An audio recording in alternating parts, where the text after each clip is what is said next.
Good morning everyone. मेरा नाम आनंद कुमार झा है। आज हम class 9 CBSE maths chapter lines and angles start करने वाले हैं।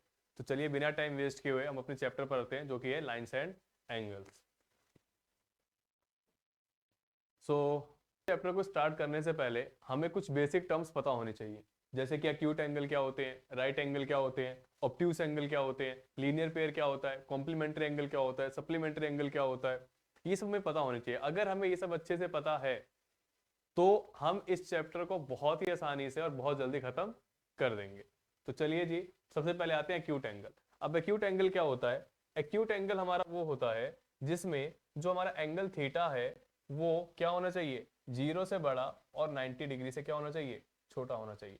तो वो एंगल जिसमें जो एंगल की वैल्यू होगी जीरो से बड़ी और 90 से छोटी, उसी को हम क्या कहेंगे, एक्यूट एंगल कहेंगे। अगर हम अगला देखें, that is right angle. Right angle क्या होता है? वो एंगल जिसमें थीटा कितना होना चाहिए, थीटा हमारा होना चाहिए 90 डिग्री का, उसी को हम कहते हैं क्या, राइट एंगल। नेक्स्ट जो है हमारा that is obtuse angle. Obtuse angle क्या होता है? जिसमें जो हमारा एंगल होता है वो कितना होता है, जिसमें हमारा एंगल होता है 90 से बड़ा और 180 से छोटा। तो वो सारे एंगल जो हमारे 90 से बड़े होंगे और 180 से छोटे होंगे उन्हीं को हम क्या कहते हैं, ऑब्ट्यूस एंगल कहते हैं। अगर हम नेक्स्ट पर आए तो नेक्स्ट है हमारा स्ट्रेट एंगल। स्ट्रेट एंगल का मतलब क्या है, जिसे हम स्ट्रेट लाइन भी कहेंगे। एक लाइन पर बनने वाले जितने भी एंगल होंगे, I am repeating my self, एक लाइन पर बनने वाले जितने भी एंगल होंगे उन हर एक एंगल का सम कितना होता है, 180 डिग्री होता है, और उसी को हम कहते हैं स्ट्रेट लाइन या फिर स्ट्रेट एंगल। एक लाइन पर बनने वाले जितने भी एंगल हो, अगर हमें ध्यान से देखें, हमारे पास एक एंगल x बन रहा है, एक एंगल y बन रहा है, एक एंगल w बन रहा है और एक एंगल z बन रहा है। तो इन हर एक एंगल का सम जो होता है हमारा, वो कितना होता है स्ट्रेट लाइन पर बनने वाले, 180 डिग्री। यही आपको होता है स्ट्रेट एंगल। तो अगला है रिफ्लेक्स एंगल।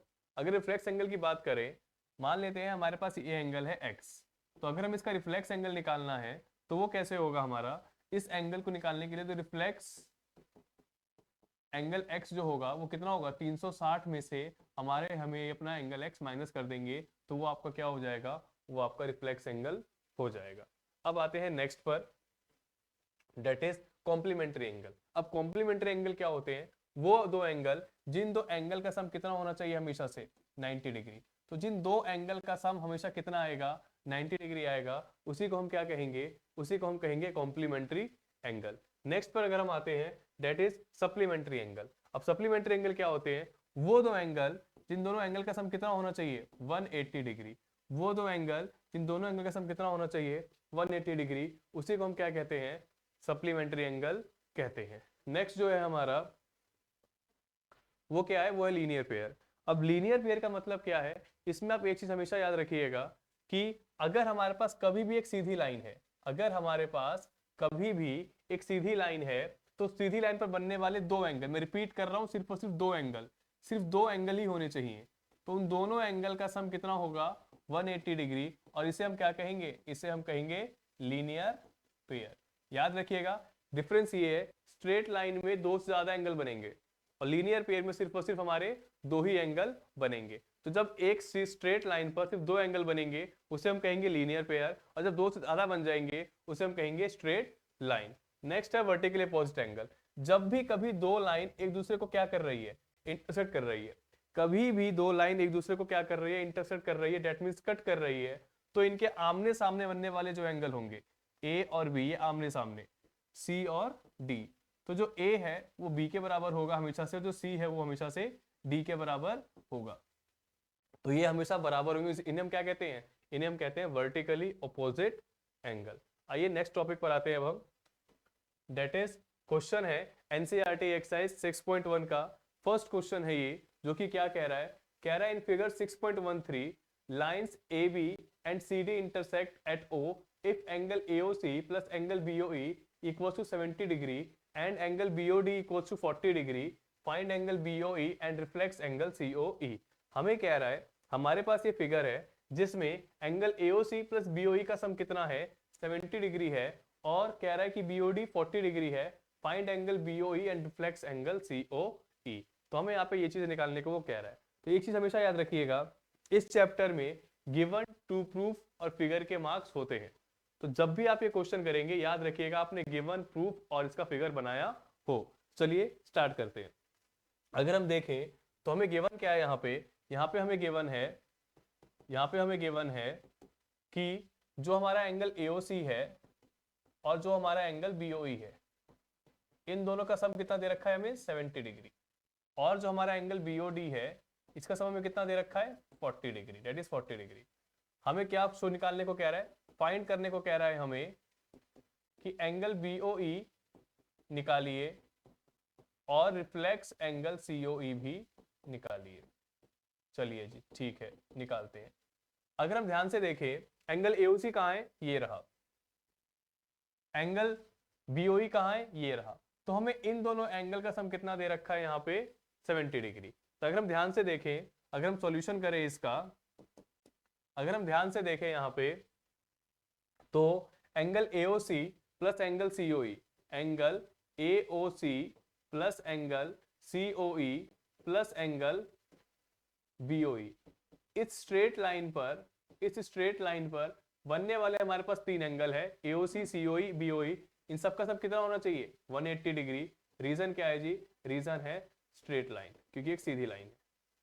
स्ट्रेट लाइन पर बनने वाले हर एक एंगल का सम होता है 180 डिग्री। अगर हम यह ध्यान से देखें तो हमें AOC प्लस BOE का सम कितना दे रखा है 70। तो 70 degree plus angle COE equals to 180 degree. Angle COE को यही रहने देते हैं और 70 को उधर भेज देते हैं। तो दैट इज एंगल COE कितना आ गया हमारा यहाँ पे 110 डिग्री। अब अगर हमें ध्यान से देखें, क्वेश्चन हमें कह रहा है रिफ्लेक्स एंगल COE निकालने को, और हमने सिर्फ क्या निकाला है COE। अभी हमने थोड़ी देर पहले पढ़ा कि कभी भी अगर हमें रिफ्लेक्स एंगल COE निकालने को कहेगा तो उसके लिए हमेशा क्या करना होगा, हमें उसे 360 डिग्री में से माइनस करना होगा। तो अगर हमें ध्यान से देखें तो जो रिफ्लेक्स एंगल COE होगा हमारा, जो रिफ्लेक्स एंगल COE होगा हमारा, वो कितना होगा 360 माइनस 110, दैट इज 250 डिग्री। तो हमारा यहाँ पे पहला आंसर आ गया, रिफ्लेक्स एंगल COE हमारा यहाँ पे आ गया 250 डिग्री। अब इसका एक और पार्ट कह रहा है कि एंगल BOE निकालिए। क्या निकालिए, BOE। अगर हम यहाँ ध्यान से देखें, तो एंगल BOE कौन सा है, BOE अगर हम देखें तो ये वाला एंगल है BOE, ये वाला एंगल है हमारा यहाँ पे BOE। अगर हम इधर ध्यान से देखते हैं तो जितना मेरा एंगल AOC होगा उतना ही मेरा एंगल BOD होगा, क्योंकि क्या रीजन है, ये रीजन है हमारे यहाँ पे वर्टिकली अपोजिट एंगल। अगर आप यहाँ ध्यान से देखें तो ये देखिए यहाँ पे ये दो लाइन एक दूसरे को क्या कर रही है, इंटरसेक्ट कर रही है। ये लाइन और ये लाइन एक दूसरे को क्या कर रही है, इंटरसेक्ट कर रही है। अगर इंटरसेक्ट कर रही है इसका मतलब जितना एंगल ये होगा उतना ही एंगल ये यहाँ पे होना चाहिए। अगर हमें ध्यान से देखें तो हमें यहाँ पे BOD कितना दे रखा था, BOD हमें दे रखा है 40 डिग्री। मतलब कि एंगल AOC जितना होगा उतना ही एंगल BOD होगा, जो कि कितना है 40 डिग्री। और रीजन क्या होगा, रीजन होगा वर्टिकली अपोजिट एंगल, रीजन होगा वर्टिकली अपोजिट एंगल। अब मुझे एक बात बताइएगा, क्या हमें angle AOC plus angle BOE इसका सम हमें कितना दे रखा है, इसका सम हमें दे रखा था 70 डिग्री। और अब हमने यहाँ पे क्या निकाला कि जो AOC है वो कितना है, वो 40 डिग्री है। अगर AOC 40 डिग्री है तो BOE कितना हो जाएगा, BOE हो जाएगा 70 माइनस 40, डेट इज 30 डिग्री। तो हमारा एंगल BOE हो गया 30 डिग्री और हमारा रिफ्लेक्स एंगल COE हो गया 250 डिग्री। हमारा पहला क्वेश्चन यहाँ पर हो जाता है खत्म। आइए मूव करते हैं अब नेक्स्ट क्वेश्चन पर। नेक्स्ट क्वेश्चन है हमारा यहाँ पे, कह रहा है in figure 6.14 line XY and MN intersect at O। हमें कह रहा है कि एक लाइन XY है, एक लाइन XY है और एक लाइन MN है। ये दोनों दूसरे को क्या कर रहे हैं, इंटरसेक्ट कर रहे हैं, कट कर रहे हैं। और कह रहा है एंगल POY कितना है 90 है। हमें ये वाला एंगल यहाँ पे कितना दे रखा है 90 डिग्री यहाँ पे हमें दे रखा है। अब क्या कह रहा है, कह रहा है A और B का जो रेशियो है वो 2:3 है और कह रहा है कि C की वैल्यू निकालिए। ये रहा C, तो हमें इसकी वैल्यू निकालने को कह रहा है। चलिए जी निकालते हैं फिर। तो हमें यहाँ पे गिवन क्या है, गिवन है हमें यहाँ पे कि A और B का जो रेशियो है वो है 2:3। ए और बी का जो रेशियो है वो है 2:3। ठीक। और हमें क्या कह रखा है, कह रखा है एंगल POY जो है वो हमें दे रखा है 90 डिग्री। ठीक है जी, ओके। और हमें क्या निकालने को कह रहा है, कह रहा है फाइंड करो सी कितना होगा। चलिए जी फिर सॉल्यूशन करते हैं इसका।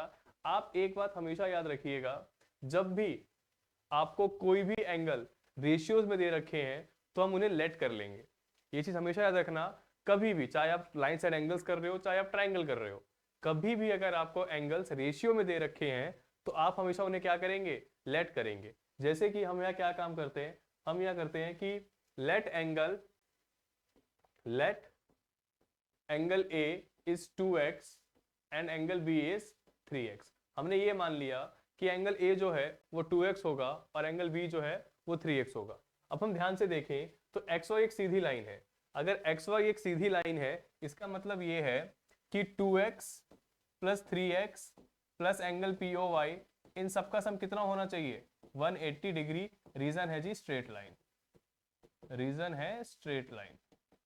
ये देखिए जो हमारा XY है यहाँ पे ये एक सीधी लाइन है, तो इस सीधी लाइन में बनने वाले जितने भी एंगल है इन सबका सम 180 होता है। अभी हमें पता है कि ये हो गया 2x plus 3x 5x, POY में दे रखा है 90 इक्वल्स टू 180। तो यहाँ से हमारे पास 5x equals to 180 minus 90 that is 5x equals to 90। x कितना आ जाएगा यहाँ से हमारे 90/5 डेट इज 18 डिग्री। तो x मेरे पास यहाँ पे आ गया 18 डिग्री। अगर x 18 डिग्री आ गया है इसका क्या मतलब है, इसका मतलब ये है कि जो एंगल A है वो 2 × 18 that is 36 degree. Angle A मेरा हो जाएगा 36 डिग्री और एंगल B कितना हो जाएगा 3 × 18 डेट इज 54 डिग्री। तो हमें जो A और B का रेशियो दे रखा था वहां से हमने A और B की करेक्ट वैल्यू निकाल ली है। वो क्या है कि एंगल A हमारा हो गया 36 डिग्री और एंगल B हमारा हो गया 54 डिग्री। लेकिन इसने हमें कहा है एंगल C निकालो। क्या कहा है, एंगल C निकालो। अगर हम एंगल C की बात करें, अगर हम एंगल C की बात करते हैं तो एक बात बताइएगा, यहाँ पे ये मेरे पास जो MN है वो एक स्ट्रेट लाइन है, MN जो है वो एक स्ट्रेट लाइन है और स्ट्रेट लाइन पे दो एंगल बन रहे हैं। कौन कौन से, एक बन रहा है B और एक बन रहा है C। इसका मतलब क्या है कि B प्लस C का जो सम होना चाहिए वो होना चाहिए 180 डिग्री। और रीजन क्या है जी, लीनियर पेयर। रीजन क्या है, लीनियर पेयर। तो B की वैल्यू कितनी है, B की वैल्यू मैंने अभी निकाली है जो कि है 54 डिग्री।